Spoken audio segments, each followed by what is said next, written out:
আপনি যদি আল্লাহ ছাড়া আর কাউকে সন্তুষ্টি করার জন্য কোনো ভালো কাজ করেন, কোনো ভালো কাজ যদি আল্লাহ ছাড়া আর কাউকে সন্তুষ্টি করার জন্য করেন, আল্লাহর হুকুম যেখানে নেই সেখানে, তাহলে আপনি শিরিক করলেন। গতকালকের আমার এই মসজিদের তাফসিরে বলেছিলাম, এই যে কিশোরগঞ্জে পাগলা বাবার মাজার, কি বাজার? পাগলা বাজার, বাবা না পাগলা মাজার, পাগলার মাজার বলে। পাগলার মাজারে প্রতি 2 মাস 3 মাস পর পর বাক্স খোলা হয়,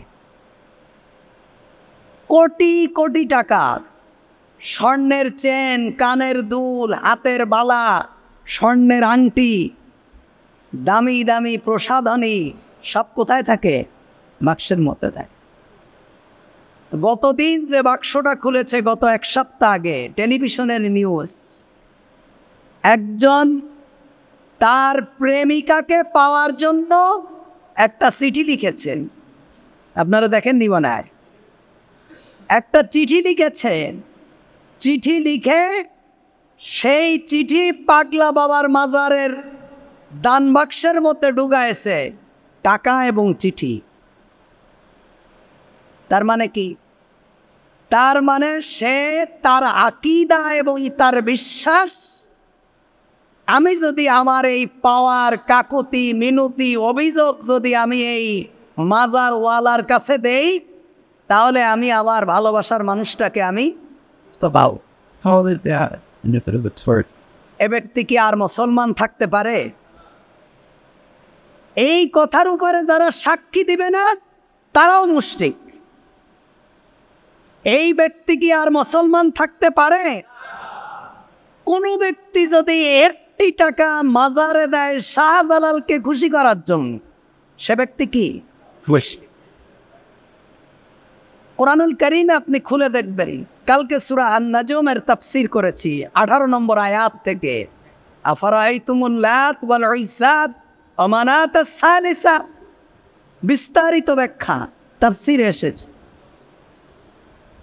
আপনাদের যাদের সময় থাকবে, বৃহস্পতিবার এশার পরে তাফসীর হয় কোরআনের, আপনারা আসবেন এই মসজিদে ইনশাআল্লাহ। তাহলে আপনি ওখানে টাকা দিচ্ছেন, ওখানে আপনার অভিযোগ দায়ের করছেন, ওখানে আপনার কাকুতি মিনতি পেশ করছেন, কেন?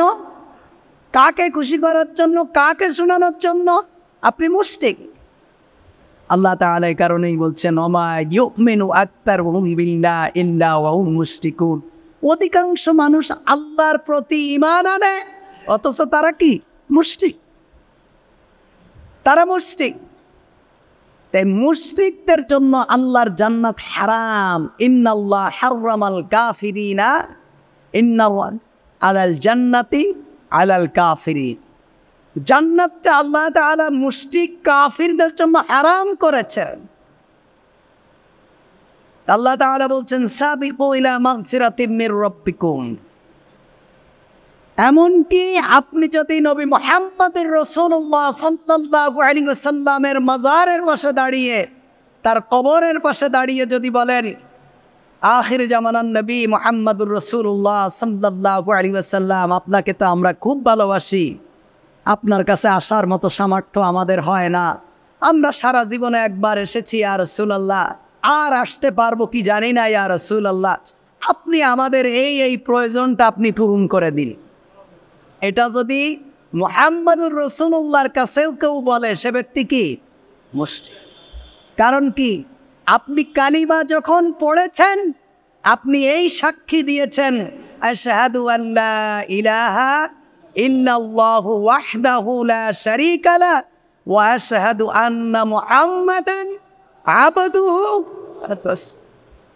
আমি আল্লাহকে রব হিসাবে, ইলাহ হিসাবে ঘোষণা দিচ্ছি, আর আপনাকে ঘোষণা দিচ্ছি আবদুহু ওয়া রাসূলুহু, সেই রবের গোলাম এবং সেই রবের রাসূল। সুবহানাল্লাহ। আপনি ঘোষণা দিচ্ছেন। সুতরাং দুনিয়ার কারো কাছে আপনার প্রয়োজনের কোনো কথা, কোনো অভিযোগ আপনি বলতে পারবেন না। এজন্য আল্লাহ তাআলা বলছেন, অগ্রগামী হয়ে দৌড়াও, প্রতিযোগিতা করে দৌড়াও, একে অপর থেকে অগ্রসর হয়ে, অগ্রগামী হয়ে, প্রতিযোগিতা করে রবের দিকে দৌড়াও। এক নম্বর, রবের দিকে কেন দৌড়াবে? রবের ক্ষমা পাওয়ার জন্য। আল্লাহ তাআলা বলছেন, ইলা মাগফিরাতিন মির রাব্বিকুম, রবের ক্ষমা পাওয়ার জন্য যেমন তেমন ভাবে দৌড়ালে হবে না, প্রতিযোগিতা করে দৌড়াতে হবে। আপনি যদি আল্লাহর ক্ষমা পেতে চান, প্রতিযোগিতা করে দৌড়াতে হবে। প্রতিযোগিতা করে হারামকে ছেড়ে দিতে হবে, প্রতিযোগিতা করে ইবাদত করতে হবে, প্রতিযোগিতা করে মুহাম্মদুর রাসূলুল্লাহ সাল্লাল্লাহু আলাইহি ওয়াসাল্লামের তরিকাকে পালন করতে হবে, প্রতিযোগিতা করে তাকওয়া নীতি অবলম্বন করতে হবে। যেমন তেমন ভাবে দৌড়ালে আল্লাহ সুবহানাহু ওয়া তাআলার ক্ষমা পাওয়া যাবে না। এই কারণে আল্লাহ তাআলা বলছেন, সাবিকু, অগ্রগামী হয়ে সবাইকে পিছে ফেলে দাও, তুমি সামনের দিকে দৌড়াও, একে বলা হয় অগ্রগামী। সবাইকে পিছে ফেলার মনোভাব নিয়ে দ্রুত গতিতে যেটা এগিয়ে চলে একে বলা হয় সাবিক, সবার সামনে। আল্লাহ তাআলা বলছেন, প্রতিযোগিতা করে দৌড়াও। দুই নম্বর হলো, আল্লাহ তাআলার ক্ষমা পাওয়ার সাথে সাথে ওয়া জান্নাতিন, এবং জান্নাতের দিকে দৌড়াও, জান্নাত পাওয়ার আশায় দৌড়াও। সেদিন দেখলাম এক মুশরিক, আমি মাজার পূজারীদেরকে তো মুশরিক বলি, এই মুশরিকরা বলছে, আমি চাই না বেহেশত, ভয় পাই না জাহান্নাম, আমার কপালেতে লিখে দিও দয়াল নবীর নাম। শুনছেন না? আমি চাই না বেহেশত, ভয় পাই না জাহান্নাম। এ কথা কার কথা?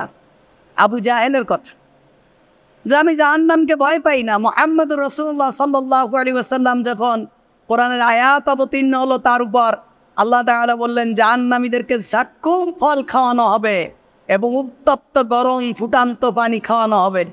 যাক্কুম জাহান্নামীদের একটা খাদ্য হবে, যেটা কাঁটা জাতীয় ফল, যেটা খাইলে গলার ভিতরে আটকায় যাবে, না নিচে যাবে না উপরে উঠবে। তখন আবু জাহেল তার কর্মী বাহিনীদেরকে বললেন, এই মুহাম্মদ বলছে আমাদেরকে নাকি যাক্কুম ফল খাওয়ানো হবে, নিয়ে আসো তো যাক্কুম ফল। মরুভূমিতে যাক্কুম ফল অত কাঁটা জাতীয় ফল, তো ওটা নিয়ে আসো, আমি খেয়ে একটু টেস্ট করে নেই। তার মানে কি? মুহাম্মদুর রাসূলুল্লাহ সাল্লাল্লাহু আলাইহি ওয়াসাল্লামের সাথে তিরস্কার কর। অথচ একজন কালিমাওয়ালা মুসলমান নিজেকে দাবি করে, সে বলছে কি, যে আমি চাই না বেহেশত, ভয় পাই না জাহান্নাম, আমার কপালেতে লিখে দিও দয়াল নবীর নাম। নাউযুবিল্লাহি মিন যালিক। এগুলো হলো মুশরিকদের কথা। আল্লাহ তাআলা বলছেন, সাবিকু ইলা মাগফিরাতিন মির রাব্বিকুম ওয়া জান্নাতিন, তোমরা অগ্রগামী হয়ে দৌড়াও তোমার রবের ক্ষমার দিকে এবং জান্নাতের দিকে। আরদুহা কারদিস সামাই ওয়াল আরদ, ওই জান্নাত যেই জান্নাতের প্রশস্ততা আকাশ এবং জমিনের সমান। 3 নম্বর হলো মাগফিরাত, ক্ষমা। কাদের জন্য? উইদ্দাত লিল্লাযিনা আমানু বিল্লাহি ওয়া রাসূলি, মাগফিরাত, ক্ষমা এবং জান্নাত তাদের জন্য যারা আল্লাহর প্রতি ঈমান এনেছে এবং মুহাম্মদুর রাসূলুল্লাহ সাল্লাল্লাহু আলাইহি ওয়াসাল্লামের প্রতি ঈমান এনেছে। আল্লাহর প্রতি ঈমান আনা মানে আল্লাহ তাআলার সকল বিধানকে মেনে নেওয়া, আল্লাহর সাথে শিরিক না করা। আর মুহাম্মদুর রাসূলুল্লাহ সাল্লাল্লাহু আলাইহি ওয়াসাল্লামের প্রতি ঈমান আনা মানে মুহাম্মদ সাল্লাল্লাহু আলাইহি ওয়াসাল্লাম আমাদের জন্য যা নিয়ে এসেছেন তা কি করা? পালন করা। আমাদের মনে রাখতে হবে, আল্লাহ তাআলা বলছেন, যে আল্লাহকে এবং তার রাসূলকে আনুগত্যর কথা আল্লাহ তাআলা কোরআনুল কারীমে বহু জায়গায় বলেছেন, ওয়াতিউল্লাহ ওয়াতিউর রাসূল, আল্লাহ এবং তার রাসূলের আনুগত্য করো। আল্লাহ তাআলা বারবার কোরআনুল কারীমে কথা কেন বলেছেন? কারণ ইতিপূর্বের জাতিগুলো যাদের কাছে আল্লাহ আসমানি কিতাব দিয়েছেন, অন্যান্য আসমানি কিতাবগুলো যাদেরকে দিয়েছেন, এই জাতিগুলো তাদের ধর্মীয় গুরুজনদের কথা শুনে তাদের ধর্মটাকে তারা বিকৃত করে ফেলেছে। তারা আল্লাহ এবং তার রাসূলের নির্দেশকে না মেনে ধর্মের ভিতরে পরিবর্তন করে ফেলেছে। আর যেহেতু নতুন রাসূল, নবী এবং রাসূল পৃথিবীতে আসবে না কিয়ামত পর্যন্ত, এই কারণে আল্লাহ তাআলা একাধিক জায়গায় কোরআনুল কারীমে বলেছেন, আতিউল্লাহ ওয়া আতিউর রাসূল। কিয়ামত পর্যন্ত তোমাদের অনুসরণ এবং অনুকরণের জায়গা দুটো, একটা হলো আল্লাহ এবং তার রাসূল সাল্লাল্লাহু আলাইহি ওয়াসাল্লাম। এর বাইরে আর কাউকে অনুসরণ করা যাবে না। কারো কথা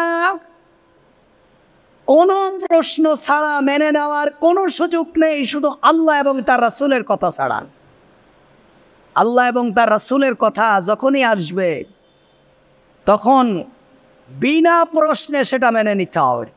এছাড়া পৃথিবীর যত বড় আলেম, যত বড় মুফাসসির, যত বড় মুহাদ্দিস, যত বড় গবেষক, যে কেউ যে কোনো ফর্মুলা ইসলামের আপনার সামনে দিলে সেটা নিয়ে চিন্তা করার বিষয়, যেটা কোরআন এবং সুন্নাহর সাথে মেলে কিনা। যদি মেলে আলহামদুলিল্লাহ, আর যদি না মেলে তাহলে সেটাকে মানা যাবে না। আল্লাহ এবং তার রাসূল সাল্লাল্লাহু আলাইহি ওয়াসাল্লামের কথাকেই মানতে হবে।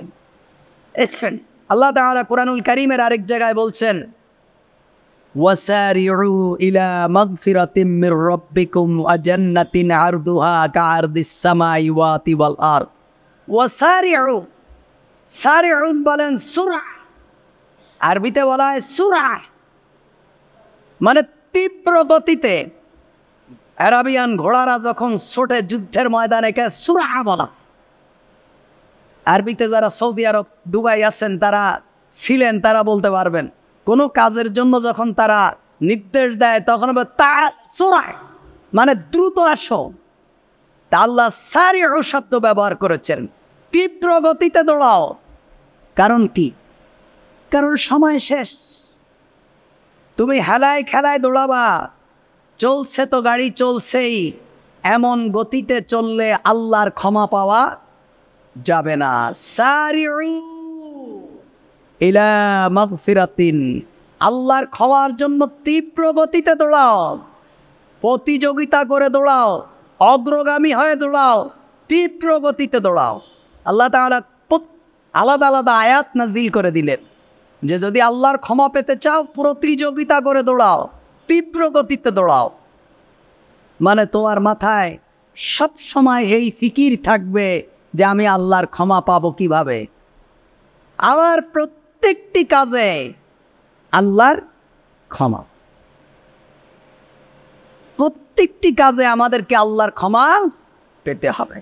আল্লাহ তাআলা আমাদেরকে বলছেন, মানে আমিলা আমালান, যে ব্যক্তি ভালো কাজ করে, মানে আমিলা আমালান সালেহ, যে ব্যক্তি ভালো কাজ করে। আমেল মানে কি? আমেল বলা হয়, আমল মানে কাজ। আমল মানে কি? কাজকে আমল বলা হয়। আরব কান্ট্রিতে যারা লেবার পোস্টে চাকরি করে এদেরকে আমেল বলা হয়। এদের ভিসার ভিতরে লেখা থাকে যে ভিসার পেশা কি? রকম আল আমেল, মানে কি? এ হলো কাজ করনেওয়ালা, কর্মজীবী, আমেল। আল্লাহ তাআলা বলছেন ভালো কাজ করার জন্য আমি তোমাদেরকে কি পাঠিয়েছি? দুনিয়ায় পাঠিয়েছি। তার মানে কি? ভালো কাজ, আমাদের সামনে ভালো কাজ কি? শুধু নামাজ, রোজা, হজ, যাকাত, এগুলোই তো ভালো কাজ, দান, সদকা। তাহলে আল্লাহ তাআলা আমাদেরকে আমেল, ভালো আমল করার জন্য পৃথিবীতে পাঠিয়েছেন। তার মানে পৃথিবীর প্রতিটা কাজই ভালো আমল। প্রতিটা কাজ কি? যদি সেই প্রতিটি কাজ আল্লাহ এবং তার রাসূলের নির্দেশ মতো হয়। মসজিদে ঢোকা যেমন ভালো আমল, মসজিদ থেকে বের হয়ে যাওয়াও কি ভালো আমল। আপনি সারাদিন মসজিদে বসে থাকবেন, একদম সকাল থেকে শুরু করে 1 বছরের জন্য মসজিদের মধ্যে ঢুকে বসে থাকবেন, এটা ভালো আমল না। এটা ভালো আমল, কারণ এমন ভালো আমল মুহাম্মদুর রাসূলুল্লাহ এবং তার সাহাবীরা করেননি। ভালো আমল কোনটা? ভালো আমল স্ত্রীদের সাথে সময় দেওয়া, এটা কি ভালো আমল। সন্তানদের সাথে সময় দেওয়া, এটা কি ভালো আমল। কৌতুক করা, হাসি ঠাট্টা করা, এটা কি ভালো আমল। কৃষিকাজ করা, এটা কি ভালো আমল। চাকরি করা ভালো আমল। প্রত্যেকটা কাজ ভালো আমল এবং প্রত্যেকটা কাজ সওয়াবের, প্রত্যেকটা কাজ কল্যাণের, প্রত্যেকটা কাজ আল্লাহর নাজাত পাওয়ার কাজ, প্রত্যেকটা কাজ জান্নাতের, যদি সেই কাজগুলো কোনো অবৈধ কিংবা আল্লাহ এবং তার রাসূলের নির্দেশের বাইরে না হয়। সুবহানাল্লাহ বলবেন না? আপনি যদি মনে করেন আমি সারাদিন মসজিদে বসে থাকবো, আমি বছরের পর বছর চিল্লায় যে সময় কাটায় দেবো, আমি একেবারে আল্লাহ এবং তার রাসূলের কথার নামাজ ছাড়া আর কোনো কিছু করব না, এমন ভালো কাজ করতে মুহাম্মদুর রাসূলুল্লাহ আমাদেরকে নিষেধ করেছেন। এমন ভালো কাজ করতে মুহাম্মদুর রাসূলুল্লাহ আমাদেরকে নিষেধ করেছেন। রাসূল করিম সাল্লাল্লাহু আলাইহি ওয়াসাল্লামের দুধ ভাই একজন ছিলেন, তার নাম ছিলেন উসমান ইবনে মাজউন রাদিয়াল্লাহু তাআলা। ওনারা 3 জন মিলে ঘরোয়া বৈঠকে একটা পরামর্শ করলেন যে মুহাম্মদুর রাসূলুল্লাহ সাল্লাল্লাহু আলাইহি ওয়াসাল্লাম তো আল্লাহর রসুল এবং তার জীবনের কোনো গুনাহ নেই, সমস্ত গুনাহ আল্লাহ তাআলা ক্ষমা করে দিয়েছেন, তার দ্বারা কোনো অপরাধ সংগঠিত হয় না। তারপরেও মুহাম্মদুর রাসূলুল্লাহ সাল্লাল্লাহু আলাইহি ওয়াসাল্লাম সর্বক্ষণ আল্লাহর ইবাদত করে, তাহলে আমাদের কেমন ইবাদত করা দরকার? 3 জন সাহাবী, তার মধ্যে একজন ছিলেন রাসূল করিম সাল্লাল্লাহু আলাইহি ওয়াসাল্লামের দুধ ভাই উসমান ইবনে মাজউন রাদিয়াল্লাহু তাআলা। তখন 3 জন পরামর্শ করলেন, হ্যাঁ তাই তো, আমাদের তো এই ইবাদত দিয়ে আমাদের আল্লাহর ক্ষমা পাওয়া যাবে না, তাহলে ইবাদত কেমন করা উচিত?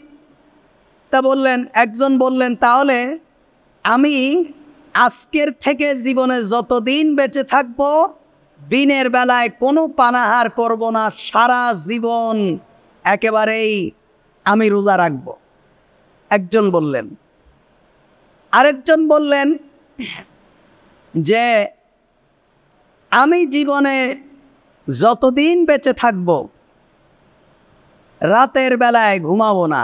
যেহেতু আল্লাহ তাআলা প্রথম আসমানে নেমে আসেন, আল্লাহ তাআলা বান্দাদেরকে ক্ষমা করে দিতে চান, সুতরাং আমি জীবনে যতদিন বেঁচে থাকবো সারা রাত ইবাদত করব, রাতের বেলায় আমার মাথা আমি বালিশে লাগাবো না। আরেকজন বললেন যে স্ত্রীদের কাছে গেলে তাদের প্রতি প্রেম জাগে, ভালোবাসা জাগে, সময়টা নষ্ট হয়ে যায়, এতটুকু সময় আমি নষ্ট করতে রাজি নেই, আমি আজ থেকে আর কোনো দিন স্ত্রীদের কাছে যাব না, আমি আমার আল্লাহর ইবাদতেই আমি জীবনকে উৎসর্গ করে দেব। 3 জন 3 ধরনের বক্তব্য পেশ করলেন। আল্লাহ রাসূল সাল্লাল্লাহু আলাইহি ওয়াসাল্লামের কাছে এই সংবাদ পৌঁছালো। এগুলো কি খারাপ কাজ না ভালো কাজ? আপনারা সবাই সাক্ষী দেন, 3টে কাজ ভালো না খারাপ?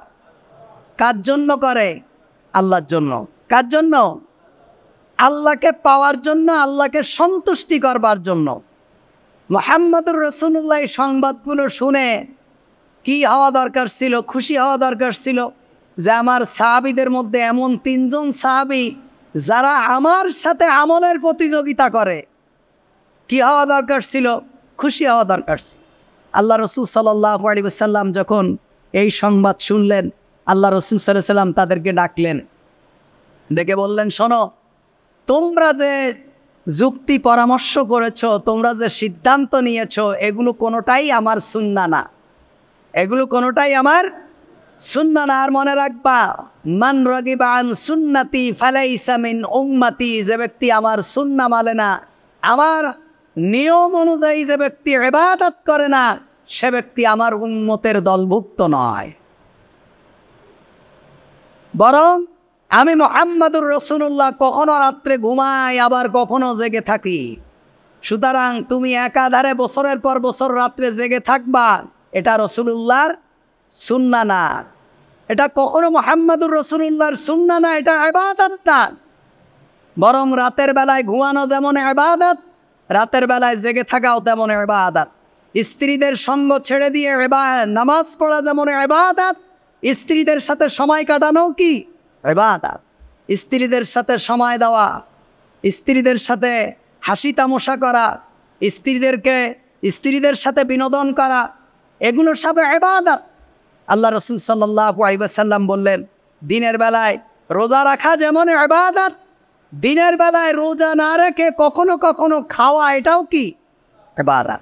তার মানে হলো আল্লাহর বান্দারা দুনিয়ায় যা করবে সব ইবাদত, যদি সেগুলো মুহাম্মদুর রাসূলুল্লাহ সাল্লাল্লাহু আলাইহি ওয়াসাল্লামের তরিকা মতো হয়। আল্লাহ তাআলা এই কারণেই বলেছেন, ওয়াতিউল্লাহ ওয়াতিউর রাসূল লাআল্লাকুম তুরহামুন। তোমরা আল্লাহ এবং তার রাসূল সাল্লাল্লাহু আলাইহি ওয়াসাল্লামের আনুগত্য করো, তাহলে তোমাদের প্রতি আল্লাহ তাআলা রহমত করবেন। আল্লাহ তাআলা বলছেন, ওয়াসারিউ ইলা মাগফিরা, তোমরা তীব্র গতিতে দৌড়াও আল্লাহর ক্ষমার দিকে, ওয়া জান্নাতিন, এবং সেই জান্নাতের দিকে, আরদুহা কারদিস সামাই ওয়াল আরদ, যেই জান্নাতের প্রশস্ততা আকাশ এবং জমিনের সমান, উইদ্দাত লিল মুত্তাকিন, যেই জান্নাতকে আল্লাহ তাআলা নির্দিষ্ট করে রেখেছেন মুত্তাকিদের জন্য। আল্লাহ সুবহানাহু ওয়া তাআলা বলছেন ক্ষমা কাদের জন্য? আল্লাযীনা ইউনফিকুনা ফিস সাররাই ওয়াদ দাররা, ক্ষমা তাদের জন্য যারা খরচ করে, যারা খরচ করে, ফিস সাররাই ওয়াদ দাররা, সচ্ছলতা এবং অসচ্ছলতা। সচ্ছল অবস্থায়ও খরচ করে, অসচ্ছল অবস্থায়ও খরচ করে। অর্থাৎ আপনার যা আছে, যতটুকু আছে, এখান থেকে ওই পরিমাণ আপনি খরচ করেন। আল্লাহ রাসূল বলছেন, কারো 1 টাকা কারো 1 লক্ষ টাকার সমান, কারো 1 টাকা কারো 1 লক্ষ টাকার সমান। কিভাবে? এক ব্যক্তি 100 কোটি টাকার মালিক, 1000 কোটি টাকার মালিক, সে 1 লক্ষ টাকা ব্যয় করেছে। আর একজন 10,000 টাকার মালিক, 1000 টাকার মালিক, সে ব্যক্তি 1 টাকা দিয়েছে। আল্লাহ সুবহানাহু ওয়া তাআলা তার অন্তরের বিবেচনায়, তার সামর্থ্য অনুযায়ী তাকে সওয়াব দান করবেন। সুবহানাল্লাহ।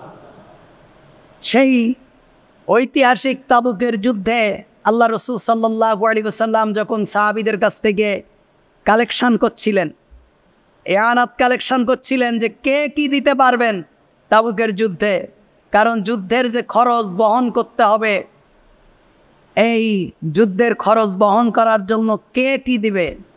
হযরত ওমর রাদিয়াল্লাহু তাআলা আনহু ধনী ছিলেন, হযরত ওমর রাদিয়াল্লাহু তাআলা আনহু 1 বস্তা এনে দিয়ে দিলেন। হযরত ওসমান রাদিয়াল্লাহু তাআলা আনহু ধনী ছিলেন, 1 বস্তা এনে দিয়ে দিলেন। মহিলারা তাদের নাকের ফুল, হাতের বালা, গলার চেন, স্বর্ণালঙ্কার দিয়ে দিলেন। সম্পদের স্তূপ হয়ে গেল। হযরত আবু বকর রাদিয়াল্লাহু তাআলা আনহু কিছুক্ষণ পর ছোট্ট একটা প্যাকেট, সেই প্যাকেটের মধ্যে কিছু আটার জব ছিল, ছোট্ট একটা প্যাকেট নিয়ে টুকটুক করে হেঁটে হেঁটে আসলেন। ওনার লজ্জা লাগছে, এত বিশাল সম্পদের মধ্যে আমার এই সামান্য সম্পদ। আল্লাহ রাসূল সাল্লাল্লাহু আলাইহি ওয়াসাল্লাম আবু বকরকে বললেন, আবু বকর, লজ্জা পাওয়ার কোনো কারণ নাই, কি নিয়ে এসেছো, নিয়ে আসো। আবু বকর রাদিয়াল্লাহু তাআলা আনহু তার ছোট্ট প্যাকেটটা মুহাম্মদুর রাসূলুল্লাহ সাল্লাল্লাহু আলাইহি ওয়াসাল্লামের হাতে তুলে দিলেন। আল্লাহ রাসূল বললেন, আবু বকর, এখানে কি আছে? কই, ইয়া রাসূলুল্লাহ সাল্লাল্লাহু আলাইহি ওয়াসাল্লাম, বাড়িতে কিছু জব আটা ছিল, এগুলো নিয়ে এসেছি। তা নিয়ে এসেছো, বাড়িতে কি রেখে এসেছো? বলে, ইয়া রাসূলুল্লাহ সাল্লাল্লাহু আলাইহি ওয়াসাল্লাম, আমার বাড়িতে আল্লাহ এবং তার রাসূলকে রেখে এসেছি। সুবহানাল্লাহ। আল্লাহ রাসূল সাল্লাল্লাহু আলাইহি ওয়াসাল্লাম বললেন, আজকে যে যাই দান করুক, সবার থেকে হযরত আবু বকরের দান আল্লাহর কাছে সবথেকে বেশি মর্যাদাবান। এজন্য ফিস সাররাই ওয়াত দাররা, সচ্ছলতা এবং অসচ্ছলতা। আপনি সামান্য, একেবারেই সামান্য রিজিক কামাই করেন, সামান্য থেকে সামান্যটা, এর মধ্যে আপনার যতটুকু সামর্থ্য আপনি ততটুকু দিবেন। আপনার দিন 500 টাকা ইনকাম, আপনার মাসে 15,000 টাকা ইনকাম, আপনি সেখান থেকে 5 টাকা দিবেন, 10 টাকা দিবেন আপনার সামর্থ্য অনুযায়ী। যার মাসে 15 লক্ষ টাকা ইনকাম সে তার সামর্থ্য অনুযায়ী দেবে, যার মাসে 15 কোটি টাকা ইনকাম সে তার সামর্থ্য অনুযায়ী দেবে। আপনার অবস্থা ভালো থাকুক আর খারাপ থাকুক একথা বলার সুযোগ নেই। আল্লাহ যদি আমাকে অর্থ দেয় এমন মসজিদ আমি একাই চালাবো, আল্লাহ যদি আমার অর্থ দেয় এইরকম মাদ্রাসা আমি একাই চালাবো, আল্লাহ যদি আমার সামর্থ্য দেয় এটা আমি চালাবো। আল্লাহ তাআলা আপনাকে এটা বলেননি। আল্লাহ তাআলা আপনাকে যেভাবে রেখেছেন সচ্ছলতা আর অসচ্ছলতা দুই অবস্থায় আপনি আল্লাহর রাস্তায় খরচ করবেন। সুবহানাল্লাহ। এজন্য আল্লাহর পথে খরচ করার জন্য কেউ কার্পণ্যতা করবেন না। মনে রাখবেন, কোরআনুল কারীমের ভিতরে এসেছে কিয়ামতের দিন মানুষ শুধু একটা কথাই বলবে যে আল্লাহ তুমি আমাকে আবার দুনিয়ায় পাঠাও, আমি তোমার রাস্তায় সদকা করি। বলবে না আল্লাহ তুমি আমাকে দুনিয়ায় পাঠাও, আমি নামাজ আদায় করব, আমি রোজা রাখবো, আমি হজ করব, আল্লাহ আমি এই ভালো কাজ করব, আমি কোরআনুল কারীম তেলাওয়াত করব, আল্লাহ আমি এইভাবে করব, এই জিকির করব, আজকার করব, এগুলো বলবে না। শুধু বলবে আল্লাহ তুমি আমাকে দুনিয়ায় পাঠাও, আমি আবার সদকা করব। কেন বলবে? সাদাকার কথা কোরআনে কেন এসেছে? এই কারণে এসেছে, আপনি আজকে আমি নামাজ পড়ি, যদি আমি মরে যাই আসরের আগে, তাহলে এই নামাজ এখানেই শেষ, এর সোয়াব, এর প্রাপ্তি, এর অর্জন, এর বর্জন সব কিছু এখানেই শেষ। আমি হজ করলাম, হজের শেষে এর প্রাপ্তি, উপকারিতা অপকারিতা ওখানেই শেষ। আমি রোজা রেখেছি, দুনিয়ায় শেষ। কিন্তু আমি সাদাকা করেছি, আমি সাদাকা করেছি। এই যে একটা মসজিদ, এই মসজিদ যারা নির্মাণ করেছে, এই মসজিদের জায়গা যারা দিয়েছে, এমন মসজিদ যা আছে বাংলাদেশে, এমন এতিমখানা যা আছে, এমন বৃদ্ধাশ্রম যা আছে, এই মানুষের জনকল্যাণমূলক যত ভালো কাজ আছে, আপনি মরে যাবেন কিন্তু কিয়ামত পর্যন্ত এর সওয়াব আপনার আমলনামায় চলতেই থাকবে। সুবহানাল্লাহ। কিয়ামতের দিন বান্দারা বলবে রব্বুল আলামিন এত ইবাদত তো আমি করিনি, আমি তো হায়াতের জিন্দেগি খুব কম ছিল, এত ইবাদত আল্লাহ কোথা থেকে এসেছে? আল্লাহ বলবেন ওই যে তুমি সদকা করেছিলে, সেটাকে আমি আল্লাহ লালিত পালিত করে আজ বিশাল রহমতের ভাণ্ডারে আমি সেটা নেকির পাহাড় করে দিয়েছি। সুবহানাল্লাহ। এই জন্য সাদাকার ব্যাপারে আমরা যা পারবো, যেখানে পারবো, যেভাবে পারবো, আমরা আমাদের হাতকে প্রসারিত করব। আল্লাহ তাআলা বলছেন আল্লাযীনা ইউনফিকুনা ফিস সাররাই ওয়াদ দাররাই, যারা খরচ করে সচ্ছলতায় এবং অসচ্ছল অবস্থায়, ওয়াল কাযিমিনাল গাইজ, এবং ক্রোধকে, রাগকে যারা হজম করে, যারা রাগকে হজম করে, রাগের মাথায় রাগ হওয়ার কারণে সাথে সাথে প্রতিশোধ পরায়ণ হয় না, রাগের মাথায় অপরকে ক্ষতি করে দেয় না, রাগের মাথায় তো একজন আরেকজনকে খুন করে দেয়। কয়েকদিন আগে দেখলাম একজনের ছেলে, মা সে বিয়ে করবে, মা পছন্দ করে না। টেলিভিশনের সংবাদ দেখেননি? আমি আবার টেলিভিশন দেখি না, অনলাইনে যা পাই তাই 2-4টা বলি। টেলিভিশন আমার নেই, ওসব বাদ আজ 15-20 বছর। কারণ টেলিভিশনে যে উন্নয়নের কথা বলে, এগুলো শুনলে আমার মনে হয় আমি এই জগতে নেই, আমি চতুর্থ আসমানে আর নয় মাটির নিচে। এই জন্য চিন্তা করি ভাই ওইটাই বাদ। 15-16 বছর আগে ডিশ অ্যান্টিনারটা সব 3 তালাক দিয়ে তুই দিছি, এগুলো কিচ্ছু নেই। কারণ আমার জীবনের সাথে উন্নয়নের সাথে কোনো মিল নেই, এই জন্য আমি ওগুলো বাদ দিয়ে দিচ্ছি। মনে হয় আমি কানে কম শুনি, আর নয় ওরা মিথ্যা কথা বলে, এই দুটোর একটা মনে হয়, এই জন্য ওইটাই বাদ। অনলাইনে দেখলাম মা তার সন্তানকে বিয়ে দেবে না বলে মাকে মেরে ফেলেছে।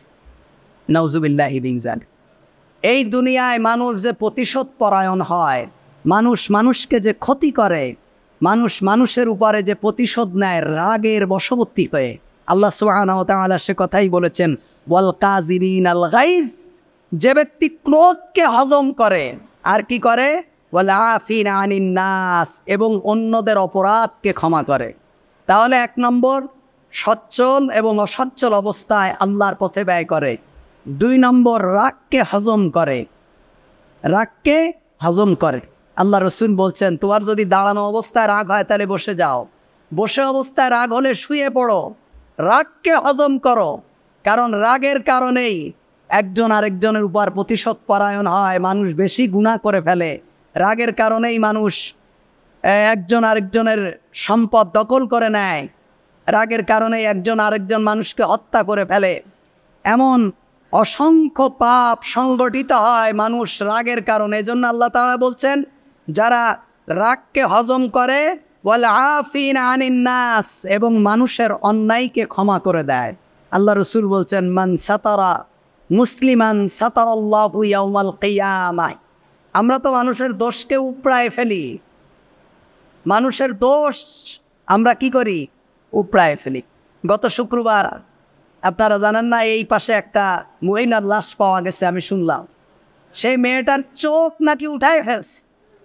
পরে শুনলাম তার স্বামী নাকি এই কাজ করেছে। কিসের বশবর্তী? রাগের বশবর্তীতে। আল্লাহ রসুল বলছেন, যে ব্যক্তি একজন মানুষকে হত্যা করলো, কোরআনে আছে, সে ব্যক্তি ফাকাতালান নাসা জামিআ, সে জগতের সমস্ত মানুষকে হত্যা করেছে।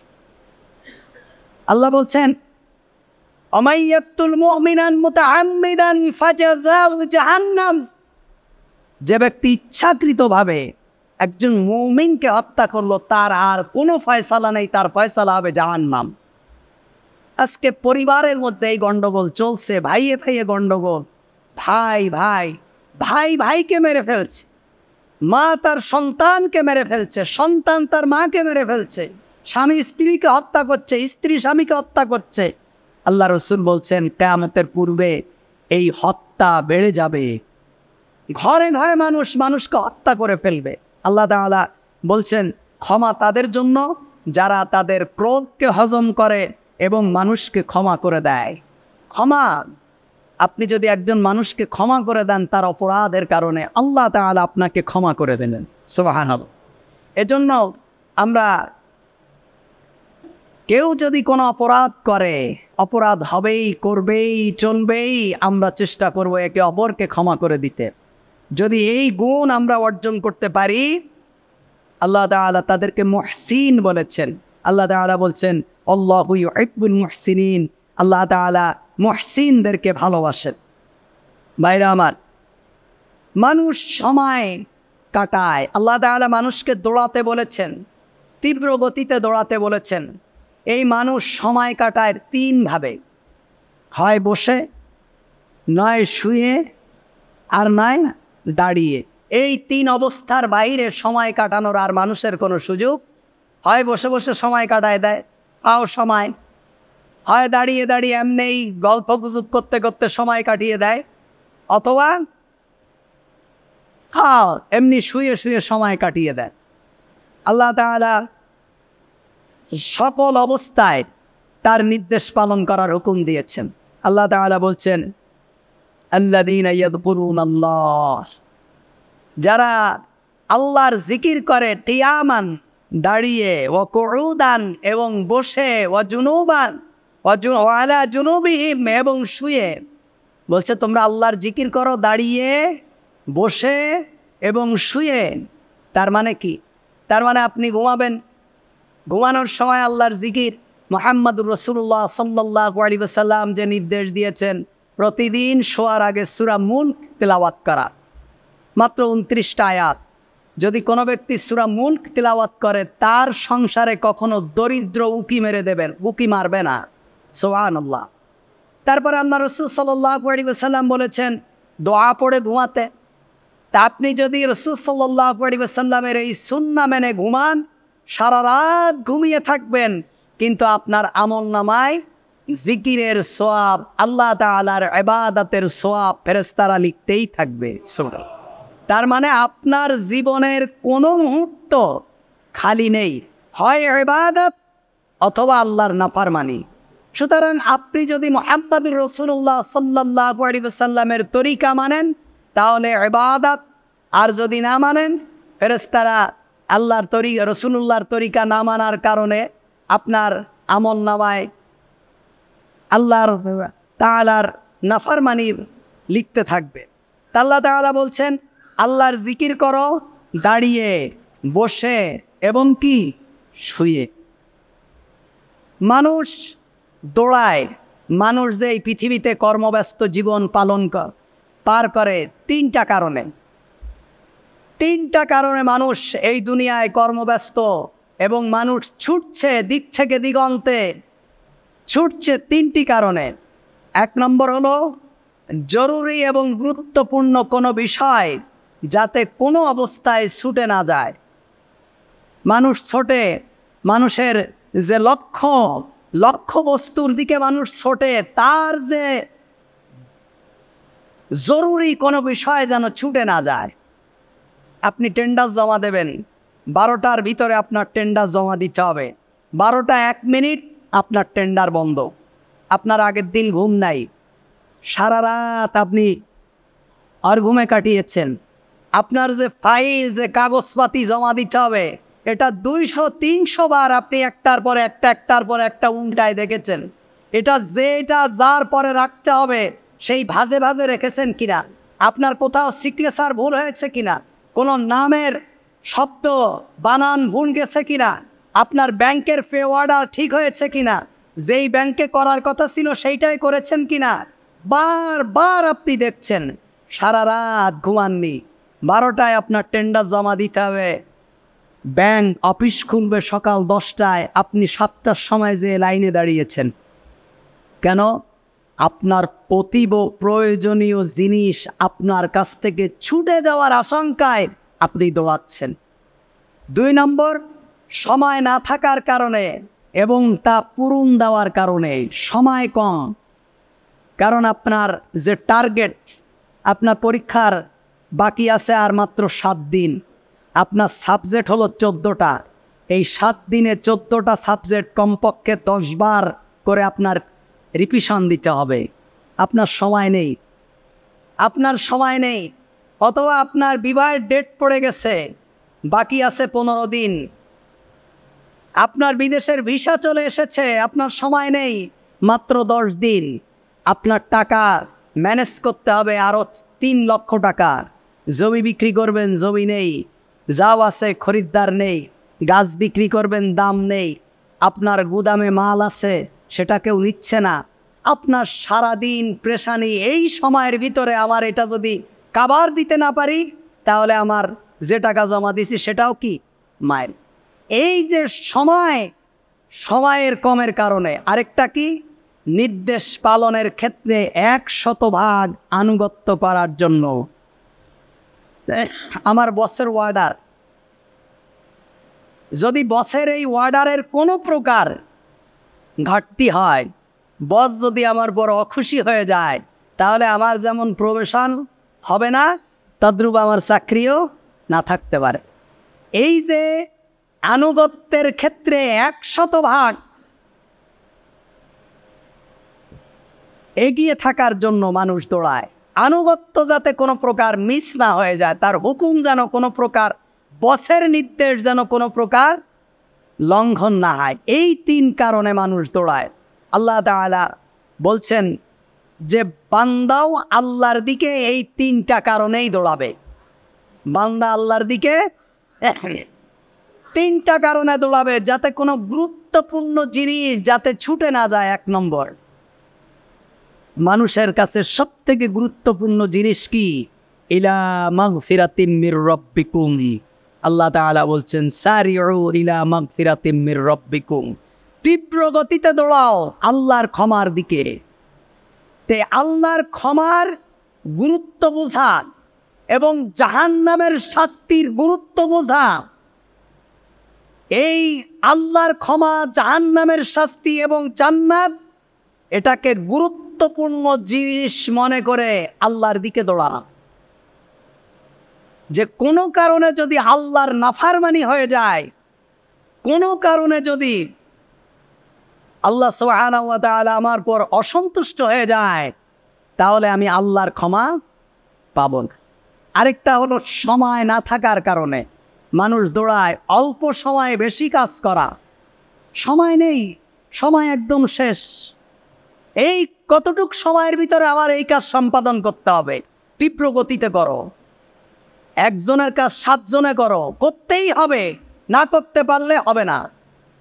আমার এই সময়ের ভিতরে এই মাল ডেলিভারি দিতে হবে, আর না আমার শিপমেন্ট যদি বাতিল হয়ে যায় আমার বায়ার আমার মাল নেবে না। এই সময়ের ভিতরে রাত্রে দিনে ওভারটাইম করে যেমনেই হোক আমার এই মালটা, আমার প্রোডাকশান ঠিক করে আমাকে এটা ডেলিভারি দিতে হবে। এই সময় কম আল্লাহ সুবহানাহু ওয়া তাআলা মানুষদেরকে স্মরণ করিয়ে দিয়েছেন। জন্মের সাথে সাথে রাসূলুল্লাহ সাল্লাল্লাহু আলাইহি ওয়াসাল্লাম বলছেন, তার কানে আযান দিয়ে দাও, তার কানে আযান দিয়ে দাও, তাকে স্মরণ করিয়ে দাও তোমার আযান শেষ হয়ে গেছে, যে কোনো মুহূর্তে তোমার নামাজ শুরু হয়ে যেতে পারে। সুবহানাল্লাহ। কোনো ব্যক্তির সময় কখন কোথায় কিভাবে শেষ হবে কেউ জানে না। আল্লাহ সুবহানাহু ওয়া তাআলা বলছেন তোমার সময় শেষ। তোমার এই স্বল্প সময়ে আল্লাহর ক্ষমা, আল্লাহর জান্নাত, জাহান্নাম থেকে মুক্তি, আল্লাহর সন্তুষ্টি, আল্লাহর রেজামন্দি, এগুলো সব অর্জন করতে হবে। সময় খুবই কম। সারিউ ইলা মাগফিরাত, তীব্র গতিতে দৌড়াও, দ্রুত গতিতে দৌড়াও, অগ্রগামী হয়ে দৌড়াও। খবরদার সময় নষ্ট করো না, সময় নষ্ট করো না। আফসোস ছাড়া আর কিছুই করতে পারবে না। কোনো সময় তোমাকে দেওয়া হবে না, একটা মুহূর্ত সময় তোমাকে দেওয়া হবে না। আরেকটা কি, নির্দেশ পালনের ক্ষেত্রে 100 আল্লাহ তাআলা আমাদেরকে যে নির্দেশ দিয়েছেন, তিনি আমাদেরকে চাওয়া ছাড়াই যে নেয়ামত দান করেছেন, তিনি আমাদেরকে চাওয়া ছাড়াই যে নেয়ামত দান করেছেন। আমাদের চক্ষু দিয়েছেন, কান দিয়েছেন, হাত দিয়েছেন, পা দিয়েছেন, সুস্থতা দিয়েছেন, রিজিক দিয়েছেন, সন্তান দিয়েছেন, স্ত্রী দিয়েছেন, ঘর দিয়েছেন, বাড়ি দিয়েছেন, মেধা দিয়েছেন, সুস্থ ব্রেন দিয়েছেন। আল্লাহ তাআলা আমাদেরকে পাগল বানালেও পারতেন। গতকালকে দেখলাম একটা খবরে যে একজন MBBS ডাক্তার, আপনারা দেখেছেন কিনা, 2008 সালে ময়মনসিংহ মেডিকেল কলেজ থেকে সরকারিভাবে সরকারি মেডিকেল কলেজে পড়াশুনো করে MBBS ডাক্তার হয়েছে। দীর্ঘদিন চেম্বারে চিকিৎসা করেছে। একটু রোগীপাতি কম হয়ে গেছে করোনার পরে, স্ত্রী ঘর থেকে বের করে দিয়েছে। তার এই অধপতনে রাস্তায় ভিক্ষা করছে, রাস্তায় ভিক্ষা করছে একজন MBBS ডাক্তার, এবং সে হার্ট বিশেষজ্ঞ। ময়মনসিংহ মেডিকেল কলেজের, দেখবেন টেলিভিশনের সংবাদ শোনাচ্ছি আপনাদেরকে, ভিক্ষা করছে। আল্লাহ তাআলা আপনাকে ভিক্ষা করালে পারতেন, আমাকে ভিক্ষা করালে পারতেন। একজন ডাক্তারের থেকে আমার আপনার যোগ্যতা বেশি নয়। আল্লাহ সুবহানাহু ওয়া তাআলা বলছেন, আমি তোমাদেরকে দিয়েছি, আমার শুকর আদায় করো, আমার শুকর আদায় করো, আমার নেয়ামতের শুকর আদায় করো, এবং আমার নির্দেশ পালনে যত সম্ভব দ্রুত গতিতে এগিয়ে চলো, দ্রুত গতিতে ছুটে চলো।